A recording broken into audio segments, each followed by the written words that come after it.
What's up, everybody? I'm here with another book review. This time I want to talk about a book in the original Goosebumps series, perfect for December, I believe. This is The Abominable Snowman of Pasadena. I do have three editions of this book. Figured I'd show those off real quick. This is the reprint from 2015, I think. I don't love this reprint, especially that now has a bald spot. Pretty weird. The next one is actually more nostalgic, I'd say, than the original. And that's this one. This is like the 2007, 8, I think, reprint. 2003, I can't remember now. Um, but I will tell a quick story. I remember me and two friends going to Walmart when I was a kid. This was way after Goosebumps was like a thing, or way after they were really popular.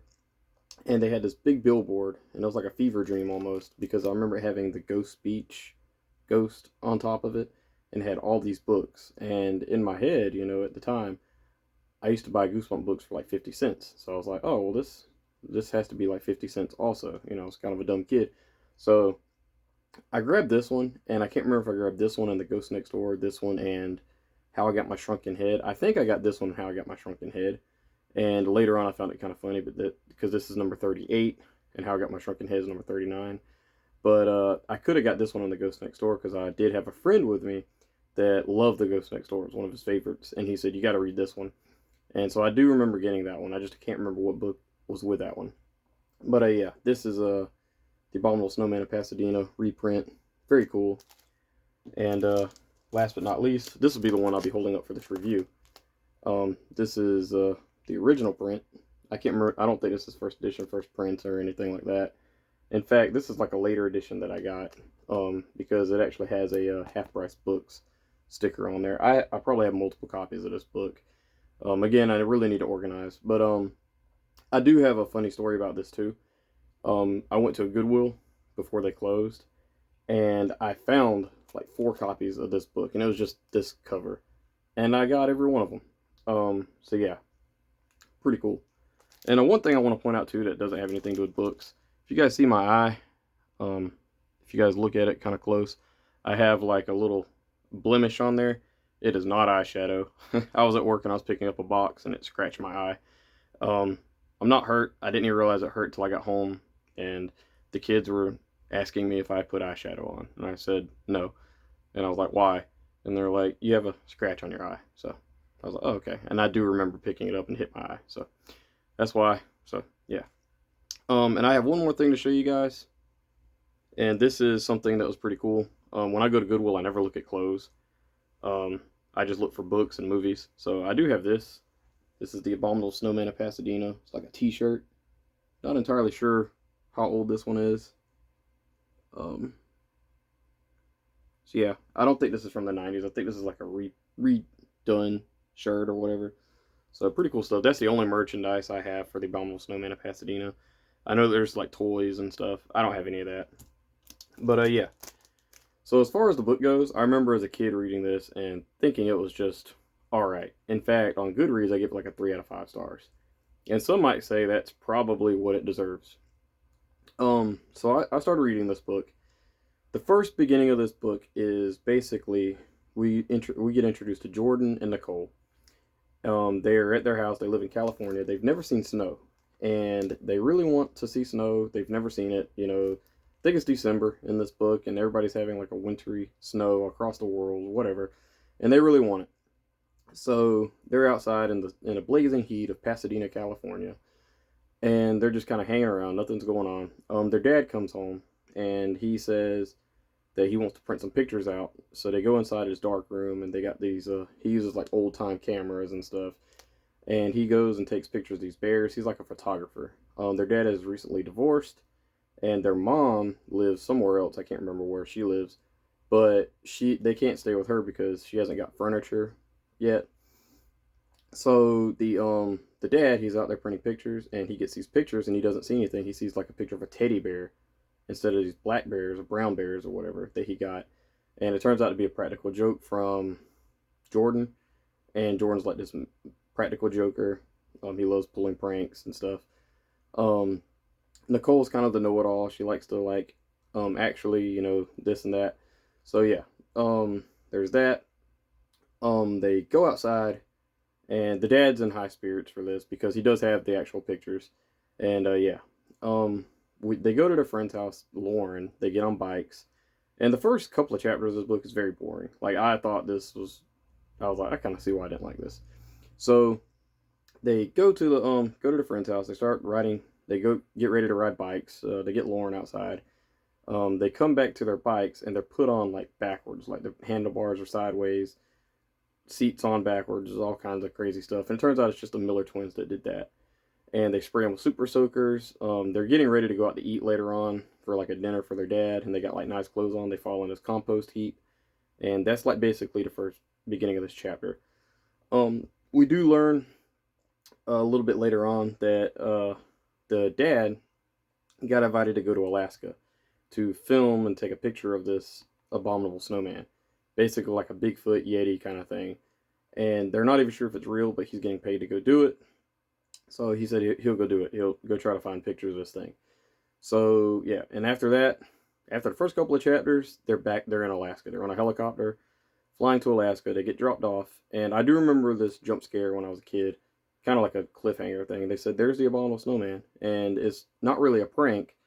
Jordan actually thinks it's a snowman, but it's a polar bear statue, um, and it's based on this town called Iknik, Iknek, and they get off. They meet this guy named Arthur, who is a very grumpy, gruff sleigh dog driver thing. So basically, what he does is they go to eat and they start asking questions about the snowman. He doesn't give them any answers. They get ready to leave. They talk to him a little bit more, and he starts talking about the snowman. He says he's very dangerous. He said he knows some people that went missing, different things like that. So yeah, it's kind of got some good build up to the snowman. Like you're thinking this thing is okay. He's pretty dangerous, pretty scary stuff. So the sled driver thing, he is he has this trunk. The dad does, and it has all their supplies. So he drives the sled with his dogs, and they end up going to find this cabin. The cabin's like 10 miles away, 15 miles away, or whatever. So they're walking through the snow. They start throwing snowballs. One of the kids fall into a hole, Jordan, and it's very scary. But luckily they find him. They pull him back out, and they kind of tell him you need to quit joking around out here because it's very dangerous. So the next day, they're at their house and they get up and they see footprints outside. Footprints are gigantic. It turns out that Jordan just made these in the snow, try to make a prank out of them, and Arthur again gets mad. They go back out. They go look again in the snow, and they're at this like snowdrift thing, like near the woods, and the dogs start like screaming, not wanting to go. The dad, who tries to make them go, he doesn't want them to go, and they refuse to go any further. So they go back to the house. Arthur is there, and they get up they eat like pancakes or whatever. So again, the next day, I think it is, the dad says that he's going to go check out this, it's like a frozen river. He's going to take pictures of it. You might as well get some pictures out of it. They haven't seen the snowman yet or anything. And he leaves, and I guess he leaves like Arthur in charge. But Arthur gets scared, and he just leaves the kids in the cabin by themselves. And at first, I thought Arthur was kind of funny. He didn't like kids. He was like, should have brought your kids along. Pretty funny. But then when you just leave the kids out in the Alaska by themselves, I was like, okay, this guy sucks. So he takes off, and the kids end up going, just kind of playing in snow, or they go chase after him. That's right. They go after him. They chase after him, and he takes off. He gets lost, or they get lost. They end up falling again into another hole, and this time Nicole screams for her dad, and an avalanche happens. They go through the avalanche, and there's like this back wall they go into, and they find the abominable snowman. He is frozen in a case of ice, and they don't know what's going on, so they're trying to figure out a way to get out, and they start hearing crack, like the ice cracking. The abominable snowman gets out. This scene is actually really good because they're actually like stuck with this thing. He's very big, dangerous, whatever. He gets in there and he starts, growling or whatever. And he takes the kids' backpacks and it takes one of the kids' backpack, rips it up, and starts eating the trail mix out of it. So Jordan gets the idea. He throws his trail mix at the monster, and he eats them as well. And then the snowman grabs both of the kids in both of their arms, and they notice that he's very hot, like burning. So he slides this boulder out of the way, carries them through this little thing. So this thing is actually smart. He's actually got a like own house deal. They carry him back out, and yeah, he takes them basically back to the cabin, and he drops them off because he hears dogs barking, and the snowman runs away, goes back into his cave or whatever. When their dad gets home, he tells them like, hey, or Jordan tells them, or Nicole or whatever, tells them, hey, we found the snowman. We know where he's at. They go back to the cave. This is Father of the Year stuff here. They go back to the cave, and he decides to cut down the ice block. The snowman's back frozen again. They don't think that he's going to be frozen again, but he is. And the dad wants to take the actual snowman back to the back to California. So they cut the snowman's ice block in half, and they put him in the trunk, and the kids stay at the bottom and try to lift him, while the dad pulls like with a rope, gets him up, and yeah, he calls for radio, and they're back in California. Before that though, I will say that I do have to say that Jordan steals 2 or 3 snowballs, I think it is, and he puts it in the trunk with the snowman, so he can have it when he gets back home. So they leave, take off, and go back to California. This is the last 20 or so pages of this book. This is actually what I remember the most as a kid. I didn't remember much about the middle portion, and I don't know why, because the last portion of this book was pretty forgettable, but also it's kind of one of those scenes where I was like, okay, this is kind of sweet, kind of. I'm not going to say much about what happens, but basically the kids pull out the snowballs. The dad tells them to stay away from the Abominable Snowman until he finds a place for him to go. And it's kind of funny because he says he wants to find a safe place for this snowman to go, and he's got him like locked in a trunk. Which, okay, so he's in there at least for a day or two, because I don't know how far, or whatever they had to fly to come back. So anyway, they got him in there, and Jordan goes in there and takes the snowballs out, and he throws one, or either Nicole throws one, and it hits a tree and it freezes it, and it just turns into snow. And basically the snow like freezes anything you throw it, and this part just felt just like another whole book almost.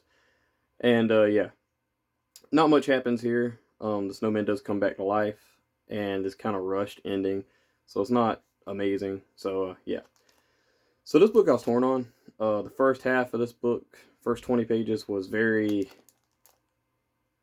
just nothing happens. I mean, it was just, you kind of get to know the characters, and that's like the first 4 chapters, I think. The Alaska part, I think, was perfect. I think it was really fun. It was a slow build up, but I thought it was pretty good for what we got, because the snowman is just built up to just being this, almost like Mothman. I guess that's kind of what reminded me of it. And I really like that. And the ending part was a little dangerous, and this is just kind of for me, but I kind of liked it and kind of didn't, because we learn a little bit about the snowman, like how he got froze and all that stuff. So it's pretty fun. Nothing crazy. Yeah. Now my rating for this book, nobody's gonna agree with me. This is like, I think, notoriously like one of the people's least favorites in the Goosebumps community, but in my opinion, it's not bad. Yeah, I enjoyed it for what it was. Yeah, I give the Abominable Snowman a 4 out of 5 stars. The Abominable Snowman of Pasadena, 4 out of 5 stars. I did feel like maybe it was borderline 3 or 4, but I felt like it was better than 3. I did feel like the middle portion of this book really helped it. The snowman parts, again, I do have some hot takes when it comes to the monsters and Goosebumps being nice, and yeah, I'm not going to reveal much more about that, because yeah, but as a kid, that's probably why I didn't like this book as much, because I wanted the evil monsters to read about. But yeah, this one was just kind of okay. So yeah, the Abominable Snowman of Pasadena, I give a 4 out of 5 stars. I know no one's gonna agree with me on that, and that's fine. Let me know how much you hate this book, how much you love it. So yeah, that's it for me, guys. I did like this a lot better as an adult than I did as a kid, but for different reasons. But yeah, that's it for me, guys. Thank you. Bye bye.